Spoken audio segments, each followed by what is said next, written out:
이제 마태복음 강의를 잠시 중단하고 이제 오늘부터는 4차례에 걸쳐서 큰 타이틀이 하나님의 선물이라는 주제로 4차례에 걸쳐 말씀을 좀 나눌까 합니다. 그래서 오늘 첫 번째 시간은 제목이 자격 없는 자에게 주시는 하나님의 선물. 자격 없는 자에게 주시는 하나님의 선물. 오늘부터 4차례에 걸쳐 이 주제로 말씀을 드릴 텐데 저의 어떤 개인적인 견해보다는 어느 책을 좀 우리 교육자님들과 함께 읽다가 새로운 관점에 모두가 큰 도전을 받았습니다. 그래서 우리 교육자님들이 이 내용은 전체 성도님들과 함께 공유했으면 참 좋을 것 같습니다 해서 어떤 책인가 하면 우리 사진을 좀 한번 볼까요? 네, 이 책입니다. 두 권의 책이 소개되어 있죠. 바울과 선물, 또 하나는 바울의 은혜와 능력이라는 책인데 이 책을 쓰신 저자가 존 바클레이라는 사진의 저분입니다. 영국에서 지금 교수직을 하고 있는데 요즘 신약학자로서는 굉장히 중요한 역할을 하고 있는 분이에요. 근데 이분이 오래전에 바울과 선물이라는 1000페이지가 넘는 두꺼운 책입니다. 그래서 일반 학자들도 읽기로 덤벼들기에는 좀 부담이 되는 책이라서 누구도 이렇게 쉽게 접근을 못하고 있다가 이분이 그걸 알고 최근에 책을 다시 냈어요. 조금 축약해서. 근데 축약했다고 많이 건너뛴 게 아니라 더 좀 보완해서 낸 책이 400페이지짜리 책인데 바울의 은혜와 능력이라는 책입니다. 그래서 오늘은 이 책을 기반으로 한 논의를 기초로 이제 자격 없는 자에게 주시는 하나님의 선물. 현재 그 존 바클레이 박사는 더럼 대학에서 그 후학들을 신약 성경을 가르치고 있는데 이 대학을 나온 또 한국에 유명한 분이 한 분 계세요. 사진으로 한번 볼까요? 이분입니다. 아세요 혹시? 예, 이분이 여기에 이제 아주 우수한 출석으로 공부를 했다 그래요.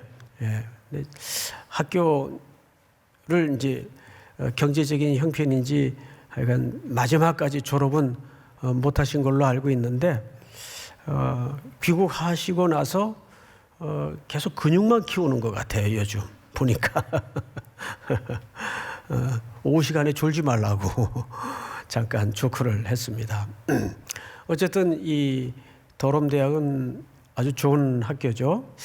자, 그런데 이제 첫 번째 우리가 좀 고민해야 될 게 뭐냐 하면 바울 서신을 읽다 보면 가장 많이 표현되는 단어가 은혜라는 단어입니다. 은혜.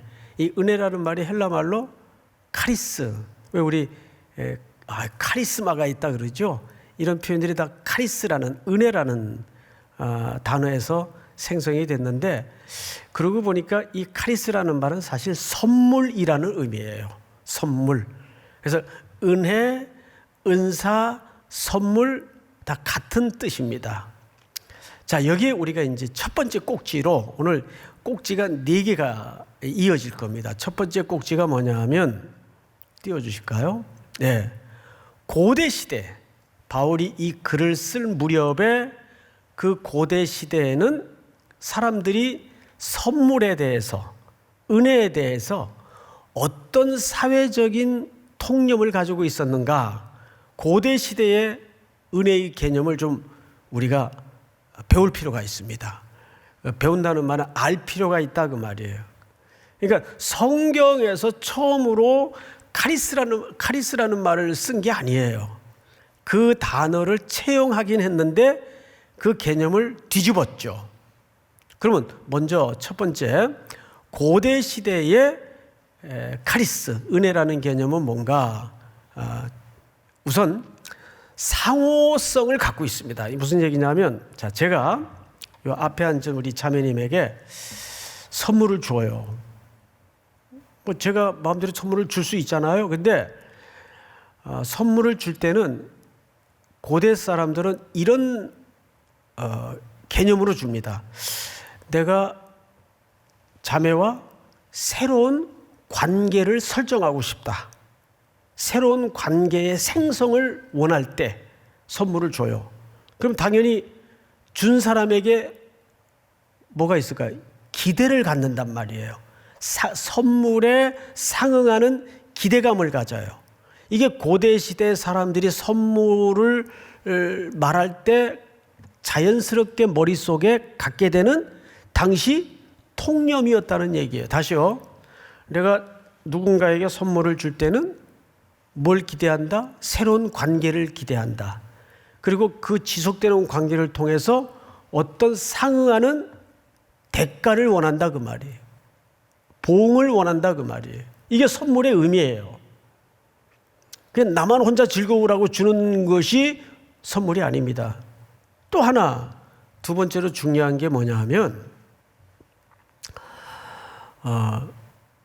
그 당시는 명예와 수치가 목숨만큼 중요하던 시대예요. 다시요. 그 당시는 명예와 수치가 목숨만큼 중요한 가치관이었어요. 그래서 수치를 당한다는 것은 견딜 수 없는 죽음만큼 힘든 일이었고, 반면에 명예를 받는다는 것은 어마어마한 일이었어요. 자, 이 기초로 선물을 이해해야 돼요. 그거하고 선물하고 무슨 관계가 있나? 아주 중요한 관계가 있습니다. 예를 들어서 제가 저 흰 티를 입은 우리 형제에게 선물을 주려고 하는데 보니까 얼굴도 잘생겼고 직업도 좋아. 그리고 저 형제가 사회적으로 평판이 좋아. 그러면 제가 마땅히 선물을 줄 만한 조건과 자격이 있다고 여겨서 선물을 주는 거예요. 그러면 사람들이 어떻게 보냐 하면 역시 송 목사님은 사람 알아볼 줄 알아. 정말 선물을 줄 만한 사람에게 주는구만. 이렇게 저를 좋게 평판을 합니다. 저를, 선물을 준 사람을, 받은 사람보다도. 근데 만약에 제가 누군가에게 선물을 줬는데 그 사람 보니까 맨날 허랑방탕하고 못된 짓 하고 사회적으로 평판이 아주 악한 사람인데 송 목사가 그 사람에게 선물을 줬다. 저게 뭐야? 이제 송 목사도 다 됐구만. 그러니까 그 사람을 욕하는 게 아니라 그런 사람에게, 자격 없는 사람에게 선물을 주면 제가 욕을 먹어요. 평판이 제가 내려가는 것이고 명예가 떨어지는 거예요. 수치를 당하는 거예요. 좀 다르죠, 요즘 개념하고. 이것이 1세기 고대 사람들이 가지고 있던 선물에 대한 이해였다 그 말이에요. 이 바탕이 당시 모든 사람들의 심성 속에 다 배겨 있어요. 그러면 그 당시에는 이런저런 신들을 다 모시고 섬기는데 신들에 대한 이해도 이 기초에서 시작을 해야 돼요. 예를 들어 당시 사람들은 어떻게 이해를 했는가 하면 신은 정의로운 분이다. 때문에 그 공의와 정의는 마땅히 선물과 은혜를 줄 만한 사람에게만 줄 것이다. 이렇게 이해를 했어요. 조건절로. 그래야 그 신이 정당한 거예요. 만약에 받을 조건이 아무것도 없는데 신이 그 사람에게 카리스, 선물 또는 은혜를 주면 그건 이상한 신이에요. 그건 믿을 만한 신이 못 되는 거예요. 정의롭지 못한 거예요. 여러분, 그 대표적인 신뢰가 유대인들도 마찬가지. 그 중에 특별히 바리새인들. 자, 누가복음 18장에 보면 이런 본문이 있어요.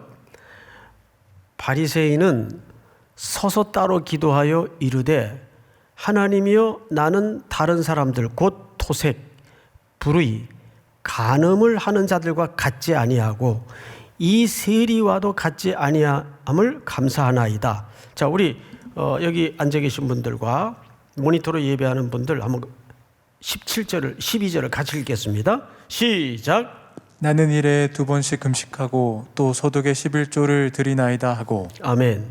자, 보세요. 우리가 이 유명한 현장이죠. 세리와 바리새인의 기도 중에 한 토막인데 바리새인의 기도예요. 자, 바리새인들은 종교 지도자들입니다. 그리고 이 사람들도 당시 사회적 통념으로 하나님에 대한 공의를 어떻게 이해했겠어요?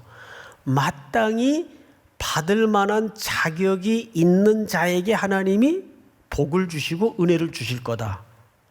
자, 바리새인들도 그 은혜는, 선물은 하나님께로부터 온다는 걸 알고 있어요.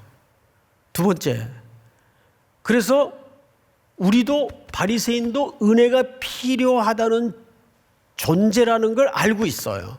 누구에게 나갔어요 지금? 하나님께 나간 거예요. 그러면서 기도 내용을 꼼꼼히 들여다보세요. 이게 잘난 체 하는 게 아니에요. 그냥 나 이 정도다 잘난 체 하는 게 아니라 이게 무슨 얘기냐면, 본문이 없어져 버렸네. 서서 따로 기도하여 이르되 하나님이여 나는 다른 사람들 곧 토색 불의 간음을 하는 자들과 같지 아니하고 이 세리와도 같지 아니함을 감사하나이다. 이 말은 나는 하나님께로부터 그 은혜를 받기 위해서 이렇게 열심히 자격을 갖추어 왔습니다, 그 말이에요. 그냥 교만 떠는 게 아니라. 이제 이해가 됩니까, 여러분? 이해가 되셔야 돼요. 그 다음에 나는 일에 2번씩 금식하고 또 소득에 11조를 드리나이다. 이게 나 이 정도다 자기 재느라고 하는 기도가 아니라 그 공의로운 정의로운 하나님께 내가 그 하나님의 복을 받기 위해서, 은혜를 누리기 위해서 이렇게 열심히 자격을 갖추고 왔습니다 라는 고백을 지금 하고 있는 거예요. 이게 무슨 뿌리죠? 지독한 율법주의 뿌리예요. 율법주의. 근데 이러한 경향들이 오늘날 성도들에게는 없나요? 많아요. 예를 들어서 이제 교회에서 이런 관용적 대화를 많이 들어요. 아유, 아무개 집사님 아들이 이번에 드디어 붙었대. 거봐, 그렇게 하나님 앞에 지사 충성하더니 애들이 잘 되잖아. 자, 말은 축하한다고 그럴듯하게 했지만 그동안의 충성이 전부 뭘로 하루아침에 바뀐 거예요. 공로로 바뀐 거예요. 공로. 이게 얼마나 맹랑한 표현인지 아십니까? 그동안의 모든 섬김과 봉사가, 즐거움이 순식간에 공로로 바뀌어버린 거예요. 그랬기 때문에 그 아들이 복을 받고 복을 누렸다 그 말이에요. 그 이해 속에 이게 깊은 율법주의의 뿌리예요. 그 간사 모든 휴가 반납하고 철마다 그냥 캐리어 가방 들고 그렇게 선교 다니면서 그냥 꼬실꼬실 나이 들더니 그렇게 귀한 자매를 만났대. 거봐, 하나님은 살아계셔. 하나님은 외상이 없어. 이 말은 굉장히 듣기 좋은데 저도 그런 표현을 자주 하거든요. 사실은 그게 그동안 그 형제의 헌신과 수고를 한 방에 어떻게 만드는 겁니까? 그냥 공로로 만들어버리는 거예요. 그러니까 이런 뿌리가 우리 속에 이렇게 툭 건들면 단박에 기어 올라와요. 그래도 하나님께서 뭐 건덕지나 여지가 있으니까 그런 복을 주신 거겠지. 이게 얼마나 사실 더 논리적입니까? 훨씬 설득력 있어요. 아닙니다. 따라서 하십시다. 오늘 1부, 2부, 3부 성도들이 다 따라서 했어요. 따라서 하십시다. 몽땅 은혜다. 프로필 다 바꾸세요. 오늘 지난주는 5시 온 사람, 예? 오늘은 몽땅 은혜다. 벌써 바꾼 사람이 있더라고요. 벌써. 정말이에요. 몽땅 은혜예요. 믿습니까? 자, 그러나 불행히도 고대 시대의 은혜에 대한 이해는 이런 기초를 갖고 있었어요. 그럼 두 번째 꼭지로 성경은 뭐라고 얘기하는가? 제목만 한번 같이 읽어보십시다. 시작. 자격 없는 자들에게 주시는 하나님의 선물. 자격 없는 자들에게 주시는 하나님의 선물. 우리 로마서 3장을 먼저 보십시다. 모든 사람이 죄를 범하였음에 하나님의 영광에 이르지 못하더니 모든 사람이 뭘 범했어요? 죄를 범했어요. 그래서 하나님의 영광에 이를 자가 한 명도 없어요. 율법 아래 다 고발을 당하고 죽어버렸어요. 그리스도 예수 안에 있는 속량으로 말미암아 하나님의 은혜로 값 없이 의롭다 하심을 얻은 자 되었느니라. 또 5장으로 건너가 볼까요? 5장은 어떻게 얘기하는가? 제가 강조점을 둔 단어를 눈여겨보세요. 우리가 아직 연약할 때 이 연약함이라는 말은 부패에 있을 때 그 말이에요. 덜 됐다 그런 말도 아니에요. 기약대로 그리스도께서 경건하지 않는 자는 불법한 자들이라는 말이에요. 위하여 죽으셨도다. 다음 절. 의인을 위하여 죽는 자가 쉽지 않고 선인을 위하여 용감히 죽는 자가 혹 있거니와. 이 무슨 말인가 하면 이건 좀 고대 개념으로 바탕으로 이해를 해야 쉽게 이해가 되는데, 고대 시대에는 아까 무엇과 무엇이 목숨만큼 중요하다 그랬냐면 명예와 수치가 목숨만큼 중요하던 때예요. 그래서 자기가 죽어서도 명예로움을 얻는다면 의인을 위하여 선인을 위하여, 같은 개념이죠. 의인을 위하여 선인을 위하여 죽는 경우가 더러 있었어요. 그러면 그 사람 의인을 위하여 죽었으니 얼마나 명예로운가? 그 명예가 목숨만큼 중요했어요. 그런 사람이 가끔 있었다 그 말이에요. 혹은 있거니와 우리가 아직 죄인 되었을 때 그리스도께서 우리를 위하여 죽으심으로 하나님께서 우리에 대한 자기의 사랑을 확증하셨느냐. 이 무슨 얘기냐 하면, 그런 사람이 혹 있을 수 있지만 세상에 체면 문화와 명예 문화가 목숨처럼 중요한 그런 시대에 아무 조건도 쓸모짝도 없는 저 죄인들을 위해 죽는다는 것은 있을 수가 없는 일이다 그 말이에요. 그러면 그 사람을 보고 뭐라 그러냐면 씨잘데없는 짓거리 하는 사람들이라 그래요. 예? 이제 뭐 하는 짓이야? 아니 왜 저런 사람을 위해서 죽어? 근데 누가 그래 주셨어요? 예수 그리스도께서. 그래서 그 치욕을, 수치를 십자가 위에서 다 뒤집어 쓰신 거예요. 그건 그 고대 시대의 이 은혜의 개념으로는, 선물의 개념으로는 있을 수가 없는 일이 지금 십자가 위에서 벌어진 거예요. 이게 그러니까 무슨 일반적인 개념이 아니에요. 이런 개념에서 우리가 구원을 누렸다고요. 자, 그러면 우린 여기서 담백하게 정리를 하자면, 그렇구나. 우리에게는 가능성이나, 기독교는 인간의 가능성을 열어주는 것도 아니고 십자가에서 우리를 다시 태어나게 하는 거예요. 우리에게 여지나 우리에게 가능성이 있어서 예수님이 죽으신 게 아니에요. 가능성이 없으니까 죽은 거예요. 그럼 세 번째로 자격 없는 자들에게 주시는 것이 뭐의 기초이다? 교회의 기초이다. 그러니까 삼일교회, 또 그리스도를 몸으로 한 유니버셜한 하나밖에 없는 교회의 가장 중요한 기초는 자격 없는 자들에게 주시는 선물이 교회의 기초여야 해요. 근데 딱하게도 우리는 교회 안에서 제일 빠지는 함정이 뭐냐 하면 교회에서 사람이 자랑되어지는 모습들이 한두 번 겪는 불편한 시선들이 아니에요. 대표적인 교회가 어느 교회예요? 고린도 교회입니다. 여러분 고린도전서를 읽다 보면 제일 먼저 만나는 문제가 뭐죠? 분파 문제예요. 바울파, 게바파, 아볼로파, 예수파까지 네 파로 나누어져 가지고 마음과 뜻과 정성을 다해 싸우고 있었어요. 근데 여러분 이게 단순한 분쟁입니까?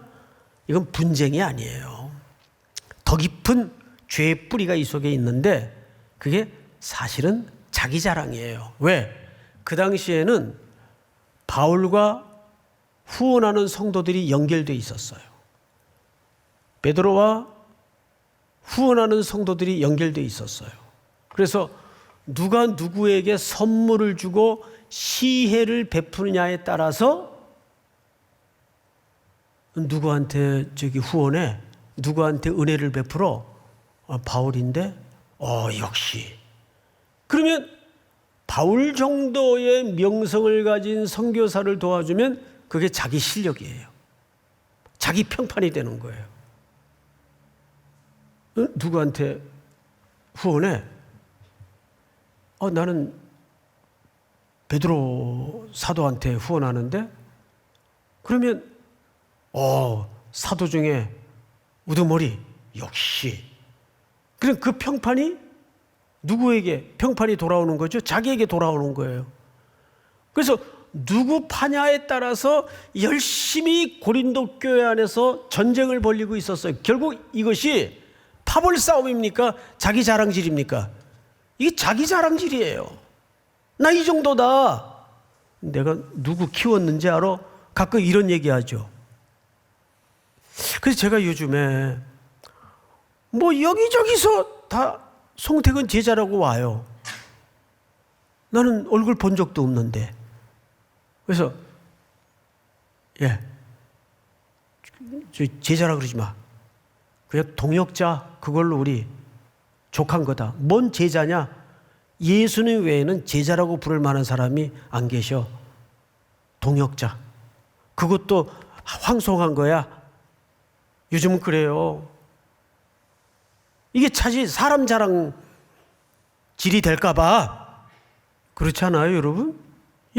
뭔 스승이에요, 제가. 내가 무슨 제자를 둘 만한 주제도 안 되는데 자꾸 스승이라고 그러고. 그리고 막 스승이라고 우기고 대드는 친구들도 또 있어요. 아니야! 여러분, 이게 교회 안에서 벌어지고 있는 사람 자랑입니다. 이거 사람 자랑은 너무너무 하나님이 싫어해요. 자꾸 사람을 높이면 하나님이 그 사람 치워버려요. 역사적으로 잘 보세요, 여러분.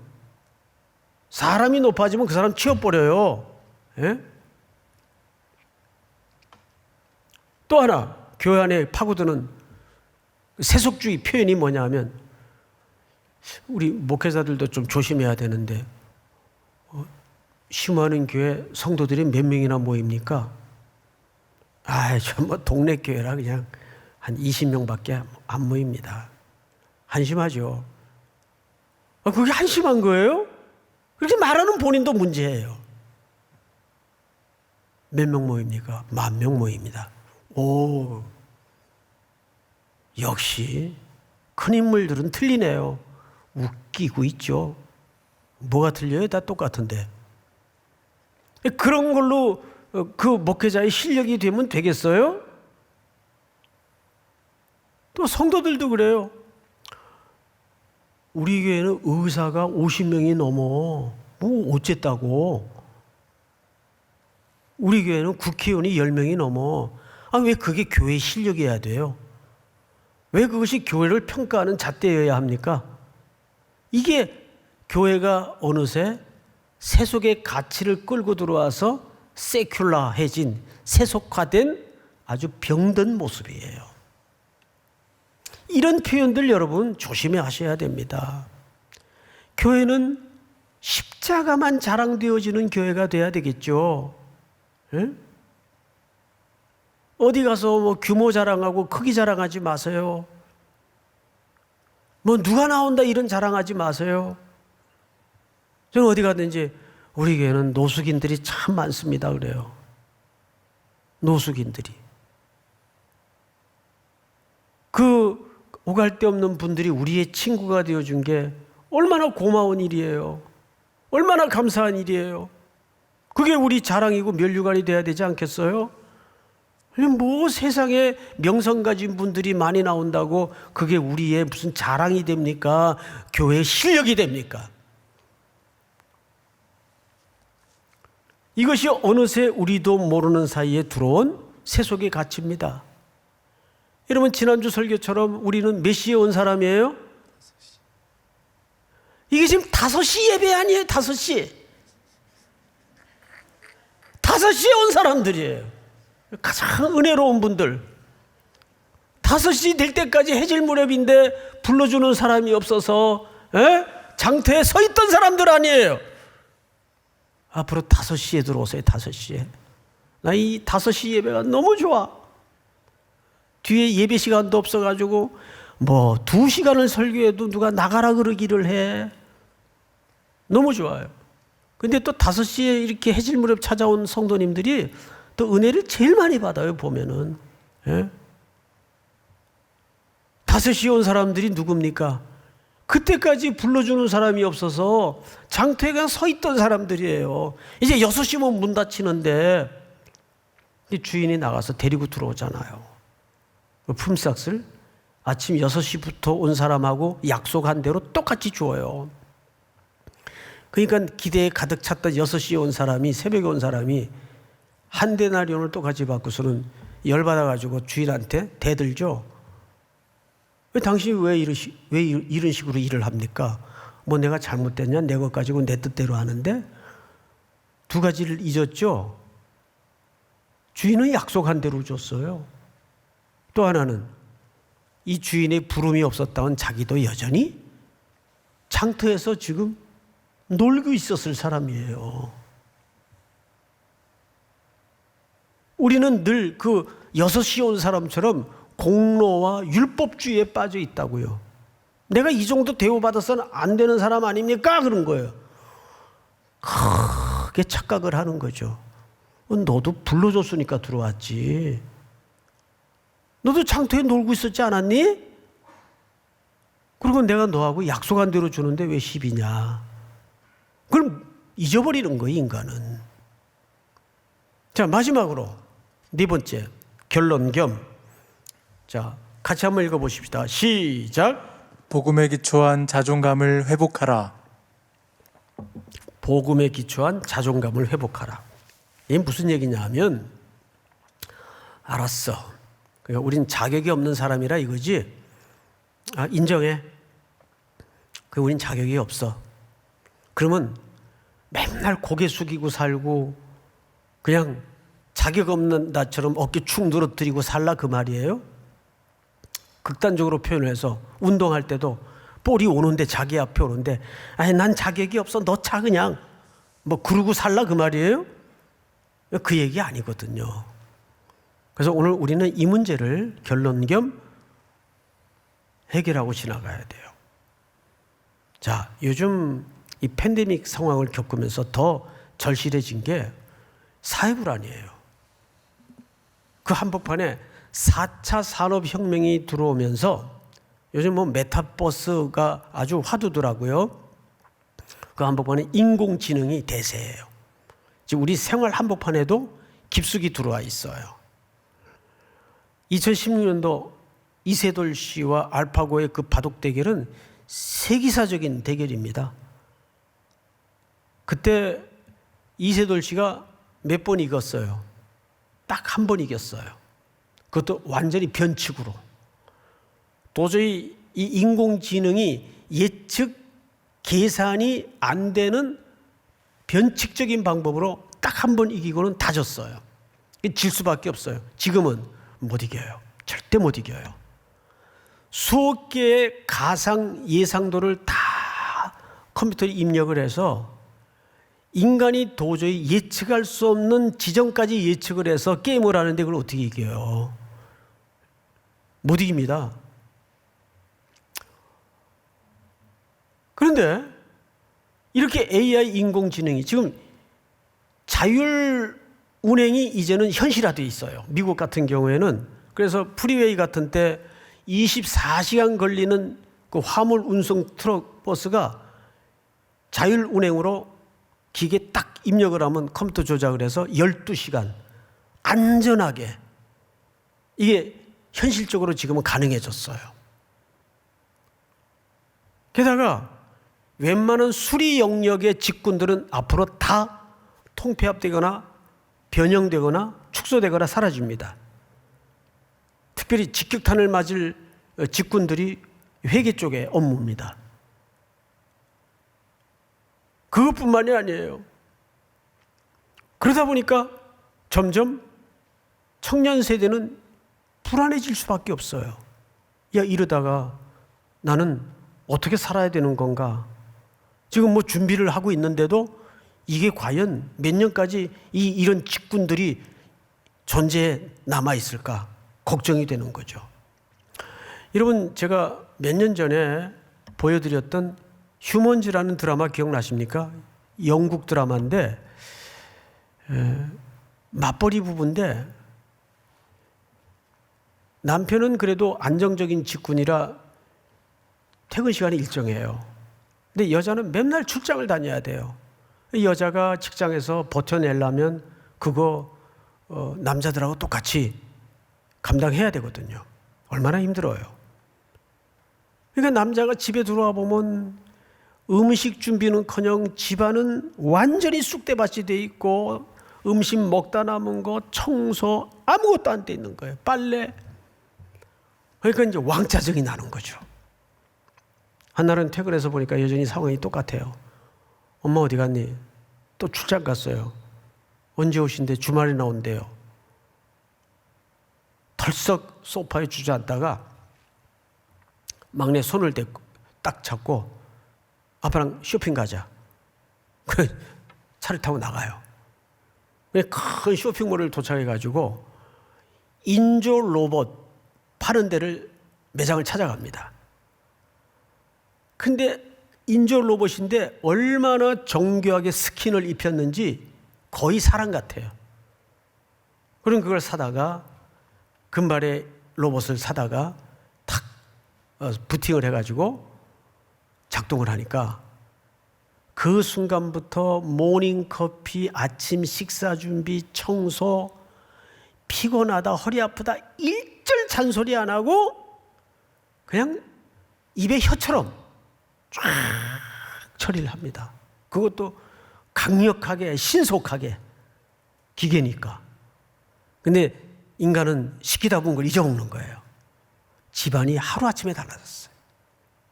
그런데 이 로봇의 역할이 거기서 끝나는 게 아니에요. 그 무료해 하던 남편과 대화도 해줘요.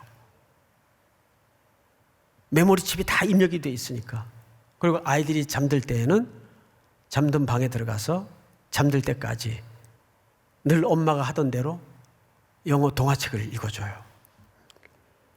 엄마는 항상 잔소리를 하고 짜증을 냈는데 한 번도 그런 일이 없어요, 로봇은. 근데 주말에 이제 엄마가 출장 갔다가 돌아왔는데 충격을 받은 거예요. 그 상황을 보고. 저녁 무렵 아이가 어떻게 자는지 잠이 들었는지 문을 빼꼼히 열고 들여다봤더니 그 아름다운 미녀 가정부가 머리맡에 앉아서 책을 읽어주는 거예요.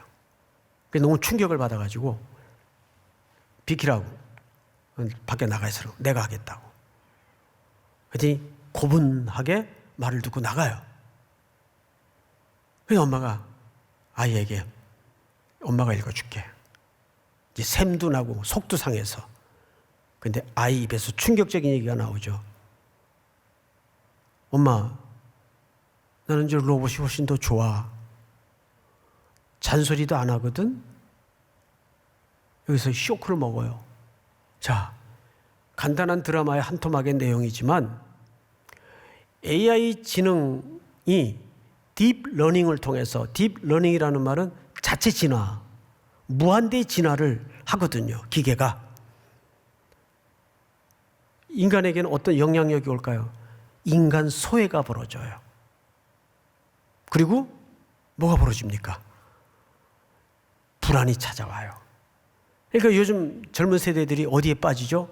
카페인 중독에 빠져요. 속이 상해서 맨날 커피만 들여 마셔가지고 카페인 중독에 빠진다는 말이 아니에요. 카카오,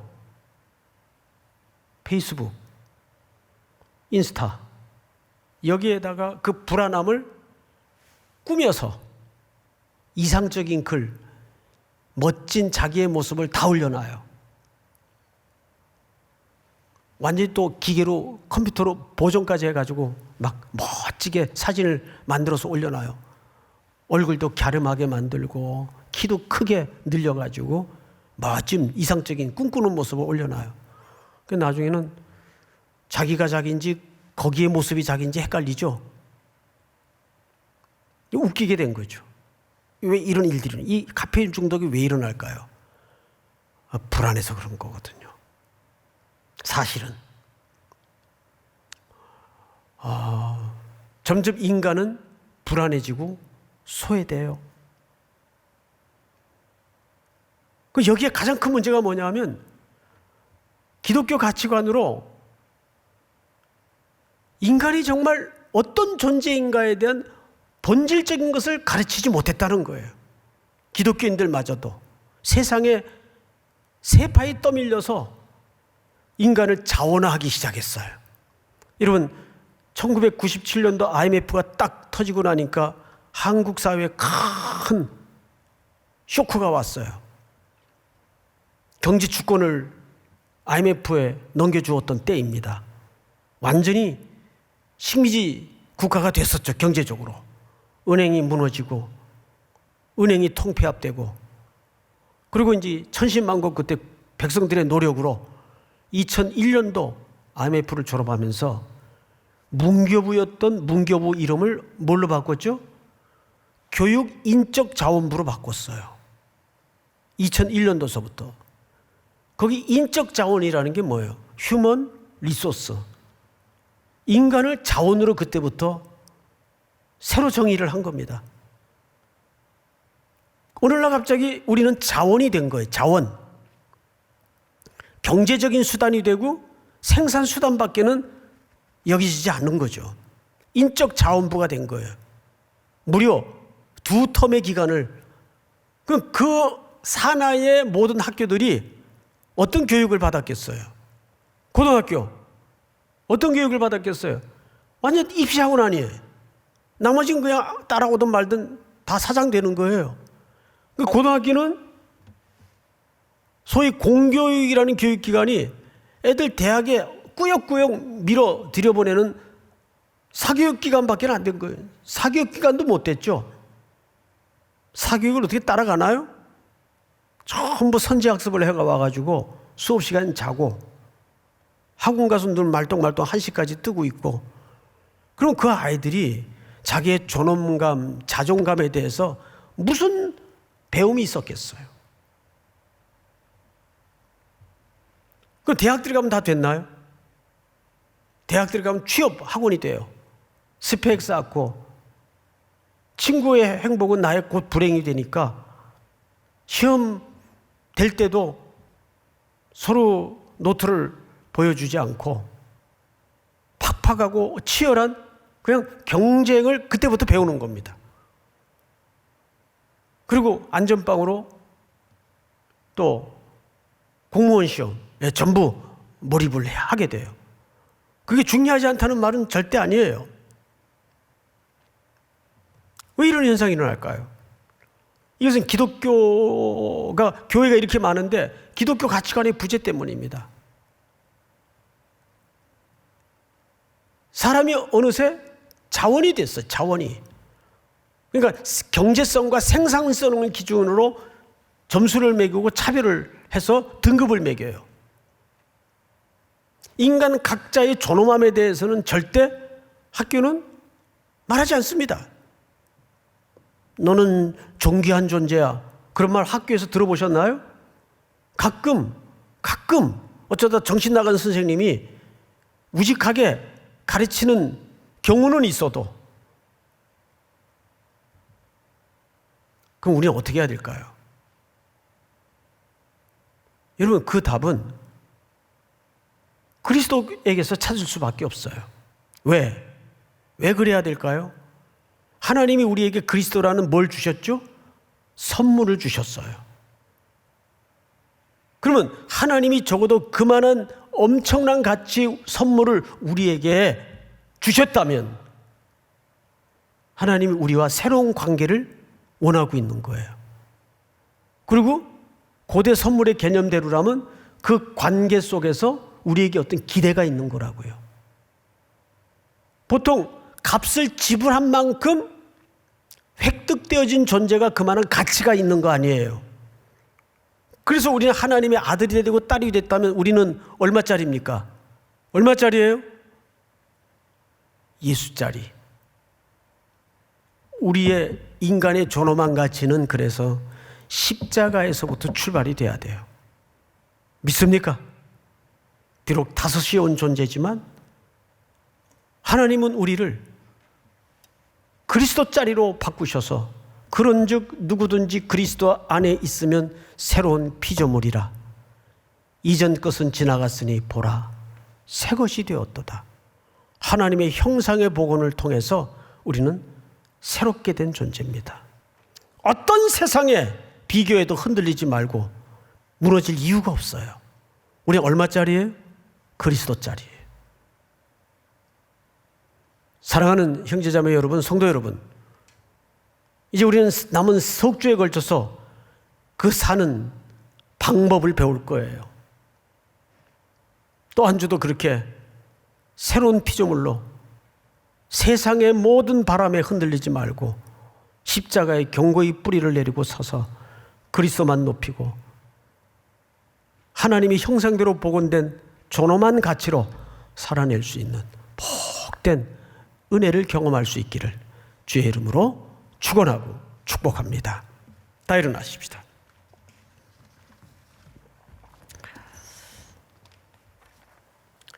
오직 예수뿐이네.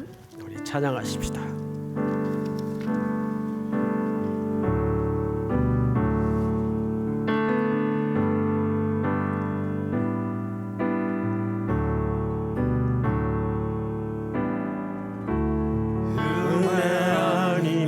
살아갈 수가 없네. 호흡마저도 다 주의 것이니 세상 평안과 위로 내게 없어도 예수 오직 예수뿐이네. 은혜 아니면 살아갈 수가 없네. 호흡마저도 다 주의 것이니 세상 평안과 위로 내게 없어도 예수 오직 예수뿐이네. 그 신경에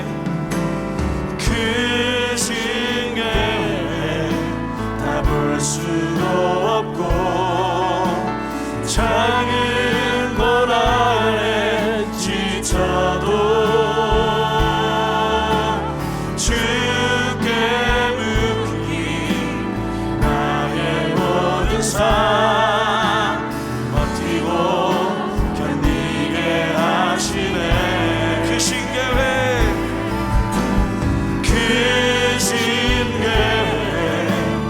볼 수도 없고 작은 것 안에 지쳐도 주께 묻기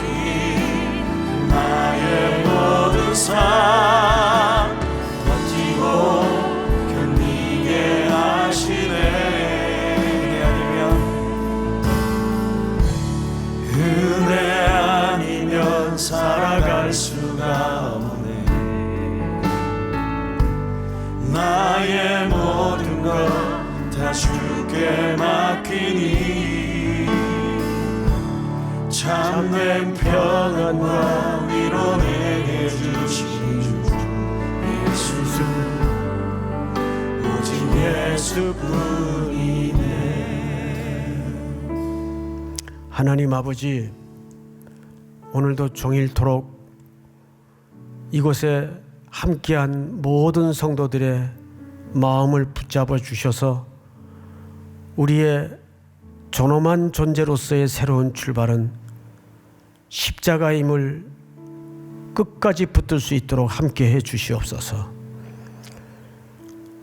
올려드린 찬송의 고백처럼 주님의 크신 계획은 다할 수 없지만 여전히 우리를 사랑하시고 우리를 하나님의 형상대로 복원된 존엄한 존재로 거듭나게 하시고 새로 지어주심을 감사합니다.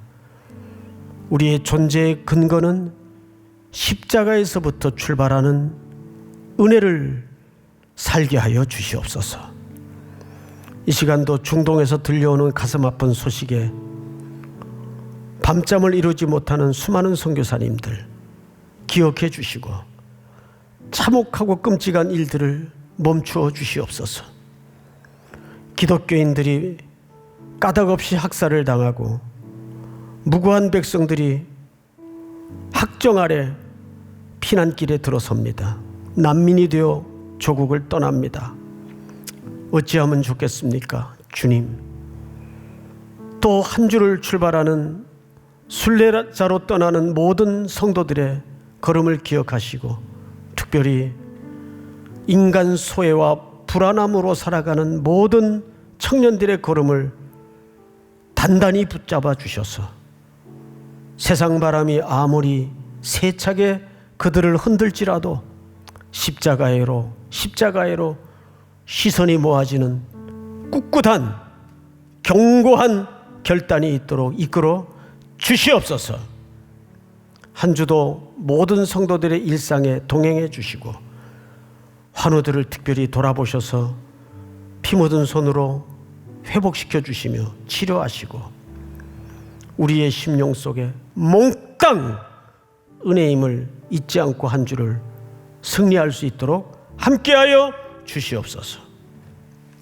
지금은 우리 구주 예수 그리스도의 은혜와 하나님 아버지의 사랑과 성령님의 교통하심이 머리 숙여 경배를 드리는 사랑하고 사랑하는 귀한 우리 청년들, 우리 성도들, 해외, 군에 출타 있는 가족들, 복중의 생명까지 영원토록 함께 있을지어다. 아멘.